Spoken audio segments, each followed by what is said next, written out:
অনেকে তো বলেন আমরা ডকুমেন্ট কিভাবে নিই না নেই, যেমন এই গাড়িটা এখন আমরা সেল করেছি, ঠিক আছে, সেল করার সাথে সাথে কিন্তু আমরা ডকুমেন্ট আমাদের হুজুরকে আমরা বুঝিয়ে দিচ্ছি এবং ডকুমেন্টের একটা ফটোকপি রেখে দিচ্ছি।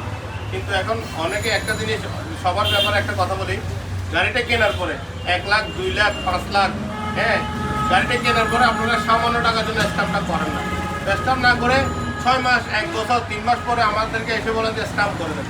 তো একটা জিনিস আপনারা লোকালি একটা জিনিস চিন্তা করবেন, হ্যাঁ, এটা একটা চিন্তার বিষয় যে আমরা যে স্ট্যাম্পটা 3 মাস 6 মাস 1 বছর, কিছুদিন আগে একজন আসছে 1 বছর পরে না, 1 বছর পরে যে স্ট্যাম্পটা করতে আসছেন, তো আমি যদি মানুষের যদি মারা যায়, এই মানুষের যদি মারা যায় আল্লাহ না করো, তো আমি এই মানুষটাকে আমি করতে কেন দেবো দেখি বলেন তো, কি বলেন হুজুর থেকে আপনার অভিমানটাকে জানান।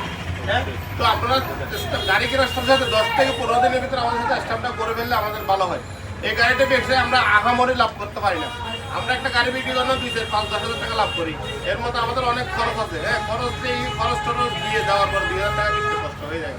তো তারপরেও আপনারা কি করে স্ট্যাম্পগুলো নেন না? স্ট্যাম্প না নেওয়ার কারণে আমাদের এই স্ট্যাম্প পার্টির কাছ থেকে নিতে অনেক কষ্ট হয়ে যায়। 1 লাখ টাকা দিয়ে গাড়ি কিনতেন, তো 1,000 টাকা দিয়ে স্ট্যাম্প করতে সমস্যা কি থাকে? এটা তো অনেক বড় জিনিস। তো অনেকের উদ্দেশ্য বলি, আপনারা এই স্ট্যাম্পগুলো করে ফেলবেন আমাদের কাছ থেকে না, যার কাছে থেকেই নেন, স্ট্যাম্পগুলো করে ফেলবেন, এতে আপনাদের আইনিভাবে অনেক সহায়তা লাভ হবে। হ্যাঁ, ইনশাল্লাহ হুজুরকে আমরা এই স্ট্যাম্পটা এবং স্মার্ট কার্ড, হ্যাঁ, smart card, tax token all complete বুঝিয়ে দিচ্ছি। আজকে 18 তারিখ, অনেক ভালো দিন। হ্যাঁ, আজকে আমার বাবার মৃত্যুবার্ষিকী, তো সবাই আমার বাবার জন্য একটু দোয়া করবেন। আমার বাবার নাম আলহাজ আব্দুল করিম কোম্পানি, সবাই দোয়া করবেন। আসসালামু আলাইকুম, এবং ওদেরকে বুঝে দিচ্ছি।